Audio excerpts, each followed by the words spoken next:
मीन राशीवाल्यांनो, आज आपण ज्या कालखंडाचे विश्लेषण करणार आहोत तो 1 मार्च ते 30 मे 2026 पर्यंतचा आहे. हे सुमारे 3 महिन्यांचे वेळापत्रक फक्त कॅलेंडरच्या तारखा नाहीत.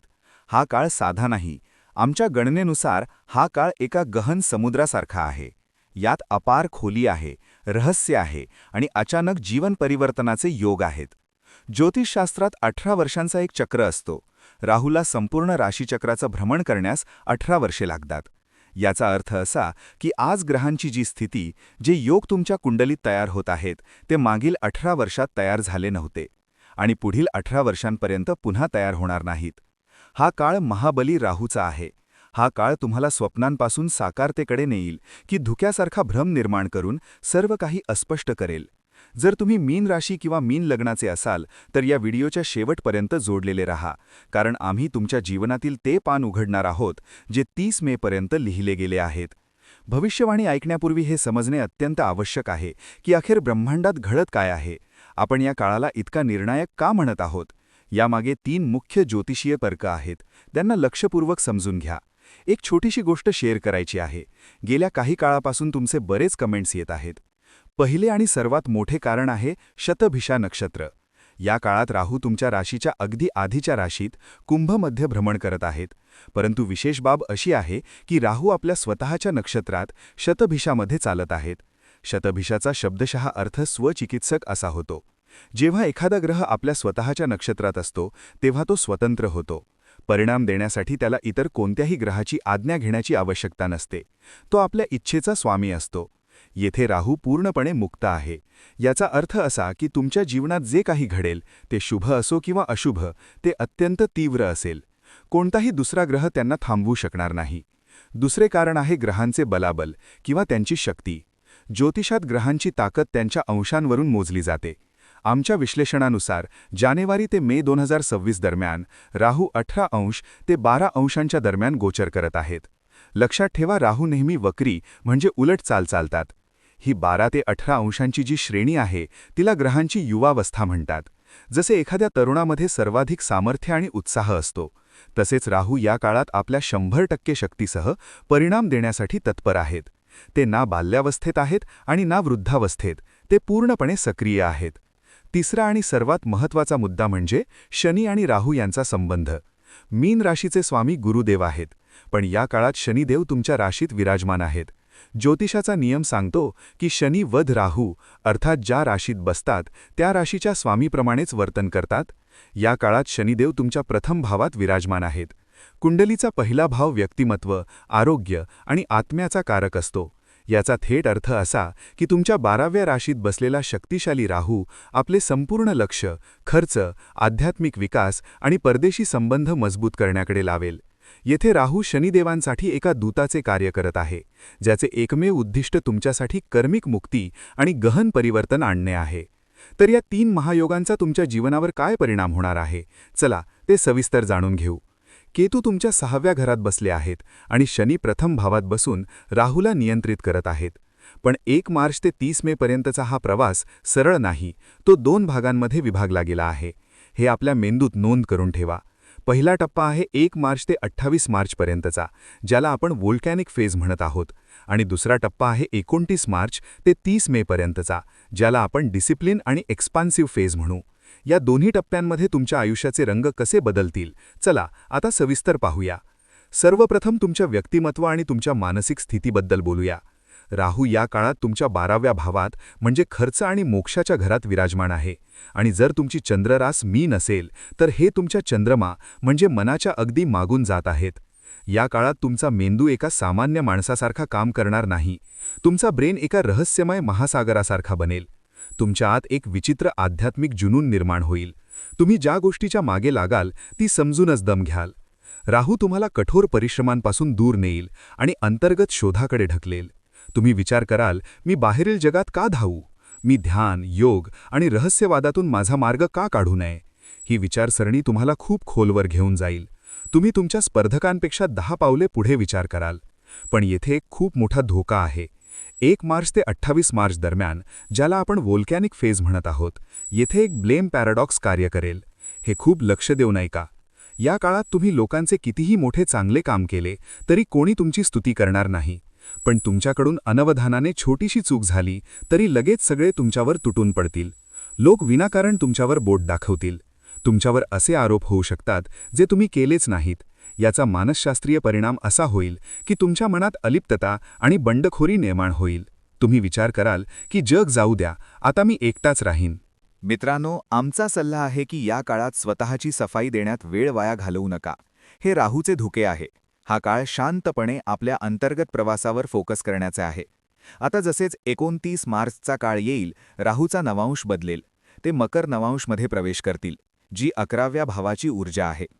तुम्हाला सावल्या जाणवू शकतात. अनेक वेळा तुम्हाला वाटेल की खोलीत आणखी कोणी आहे किंवा तुम्हाला भविष्याबद्दल खूप जास्त असुरक्षितता जाणवेल. माझे काय होईल? माझे जीवन कुठे जात आहे? हे प्रश्न तुम्हाला रात्रभर जागे ठेवतील. लक्षात ठेवा, राहू भ्रम आहे. ही भीती खरी नाही. ही फक्त तुमच्या मेंदूची निर्मिती आहे. या भीतीला स्वतःवर हावी होऊ देऊ नका. आता येऊ त्या मुद्द्यावर ज्याची मीन राशीवाले आतुरतेने वाट पाहत आहेत, पैसा. जसं मी सुरुवातीला सांगितले, राहू शनीसारखे काम करत आहेत आणि शनी प्रथम भावाचे स्वामी होऊन प्रथम भावात बसले आहेत. तर काय तुम्ही श्रीमंत होणार आहात? 22 फेब्रुवारी ते 28 मार्चपर्यंतचा जो सुरुवातीचा 40 दिवसांचा काळ आहे, हा तुमच्या आर्थिक जीवनातील सर्वात धमाकेदार दिवस ठरू शकतो. आमच्या डेटानुसार हा विंडफॉल गेसचा काळ आहे, म्हणजे अचानक धनलाभ. राहू कुंभ राशीत बसून कोटी आणि अब्जांची विचारसरणी देतो. तो चिल्लरमध्ये व्यवहार करत नाही. जर तुम्ही शेअर मार्केट, ट्रेडिंग, लॉटरी किंवा सट्ट्याशी संबंधित असाल तर हा काळ तुमचे जीवन बदलू शकतो. जर तुम्ही व्यवसायात असाल तर अचानक तुमच्या दैनंदिन उत्पन्नात एक जादुई उडी येऊ शकते. लोक तुमच्या ब्रँडकडे चुंबकासारखे आकर्षित होतील. राहू इच्छा आहे आणि मीन मोक्षाचे घर आहे. तुमची एखादी वर्षापूर्वीची आर्थिक इच्छा या काळात पूर्ण होऊ शकते. पण थांबा, चित्र अजून बाकी आहे. 29 मार्च नंतर कथेत एक ट्विस्ट येईल. येथेपासून उत्पन्नापेक्षा खर्च म्हणजेच व्यय जास्त प्रभावी होईल. पैसा येईल पण तो तुमच्या हातात टिकणार नाही. येथे पैसा 3 मुख्य मार्गांनी बाहेर जाईल. पहिले, तुम्ही अचानक आपल्या शरीराला सुधारण्यासाठी, जिमला जाण्यासाठी किंवा एखाद्या जुन्या आजाराच्या उपचारासाठी मोठा खर्च कराल. दुसरे, परदेश प्रवास किंवा सेटलमेंटसाठी मोठी रक्कम खर्च होईल. आणि तिसरे, मुलांच्या फी किंवा त्यांच्या गरजांवर मोठा हिस्सा जाईल. करिअरमध्ये राहू तुम्हाला आध्यात्मिक क्षेत्र, हॉस्पिटल आणि परदेशी कंपन्यांशी जोडेल. जर तुम्ही नोकरीत असाल तर तुम्हाला जाणवेल की कष्टाने प्रमोशन मिळत नाही. तुम्हाला थोडी चातुर्य वापरावी लागेल. राहू म्हणतो की सरळ मार्गांनी जर काम होत नसेल तर मार्ग बदला. हा काळ नोकरी बदलण्यासाठी किंवा नवीन गोष्टी सुरू करण्यासाठी उत्तम आहे. पण 28 मार्चपूर्वी धोका घेणे अधिक फायदेशीर ठरेल. त्यानंतर स्थिरता शोधा. आता बोलूया नात्यांबद्दल. मनाच्या बाबतीत येथे परिस्थिती थोडी नाजूक आहे. राहू तुमच्या 12व्या घरात आहेत आणि केतू अगदी मागे आहे. आणि केतू अगदी 6व्या घरात बसले आहेत. राहू रहस्य आहे आणि केतू अलिप्तता. केतू जिथे बसतो तिथून डिटॅचमेंट म्हणजेच अलिप्तता निर्माण करतो. 22 फेब्रुवारी ते 28 मार्चचा काळ नात्यांसाठी ज्वालामुखीसारखा आहे. राहू या काळात तुम्हाला खूप जास्त आत्मचिंतनशील बनवू शकतो. तुम्हाला फक्त आपल्या अंतर्गत जगाचीच काळजी असेल. जर तुमच्या पार्टनरसह गेल्या काही काळापासून खटपट चालू होती तर हा काळ तो वाद खूप मोठे रूप घेऊ शकतो. मीन राशीवाले आता टाइमपास सहन करणार नाहीत. तुम्ही विचार कराल की हे नाते पूर्णपणे योग्य व्हावे किंवा मग सगळे संपून जावे. जर तुमचा पार्टनर लग्नासाठी टाळाटाळ करत असेल तर 90% शक्यता आहे की तुम्ही हे नाते तोडाल. पण राहूचा एक अजूनही चेहरा आहे. जसे जुने सडलेले नाते तुटेल, राहू लगेच म्हणजे इमिजिएट इफेक्टने एखाद्या नवख्या व्यक्तीला तुमच्या आयुष्यात घेऊन येईल. हे नवे नाते खूपच वेगळे असू शकते. तो व्यक्ती तुमच्या जात, धर्म किंवा देशाचा नसेलही. राहू सीमांना मानत नाही. पहिल्या नजरेतील प्रेम किंवा अचानक जोडलेपणाची भावना या काळात सामान्य गोष्ट असेल. जर तुम्ही बिझनेस पार्टनरशिपमध्ये असाल तर खूप सावध राहा. राहू 6व्या घराकडे पाहत आहे. ज्योतिषात 6वे घर शत्रू आणि आरोग्याचेही असते. कदाचित तुमचे पार्टनर तुमच्यासमोर गोड बोलतील पण पाठीमागे कट रचतील. आमचा सल्ला आहे की 30 मेपर्यंत कोणत्याही व्यक्तीवर तोंडी विश्वास ठेवू नका. लिखित करारच तुमचा देव आहे. जर कागदावर लिहिले नसेल तर डील करू नका. आता मी काही वेळ विशेषतः माझ्या त्या माता आणि बहिणींसाठी बोलू इच्छितो ज्या घर सांभाळतात. आमच्या हाऊसवाईफ किंवा गृहिणी अक्षर राशीफलामध्ये तुमच्याबद्दल कोणी बोलत नाही. पण मीन राशीच्या गणियांसाठी हा काळ 22 फेब्रुवारी ते 30 मेपर्यंत खूप मोठ्या बदलाचा आहे. राहू तुमच्या 12व्या भावात बसला आहे. 12वा भाव म्हणजे अलिप्तता आणि अध्यात्म. आत्तापर्यंत तुम्ही तुमचे संपूर्ण आयुष्य पती, मुलं आणि सासरच्यांसाठी जगत होतात. पण 22 फेब्रुवारीनंतर राहू तुमच्या डोक्यात एक प्रश्न उभा करेल की माझे काय, माझी ओळख काय आहे. तुम्हाला अचानक वाटेल की घरात तुमची ती कदर होत नाही ज्याची तुम्ही पात्र आहात. याचा परिणाम असा होईल की तुमच्यात एक बंड जागेल, तुम्हाला घरकामाचा कंटाळा येईल, तुम्हाला वाटेल की मी फक्त 4 भिंतीत कैद होऊन राहिले आहे. मित्रांनो, हा डिप्रेशनचा नाही तर ट्रान्सफॉर्मेशनचा काळ आहे. राहू इच्छितो की तुम्ही तुमची आध्यात्मिक ओळख निर्माण करावी. राहू रहस्य आणि जुगाड आहे.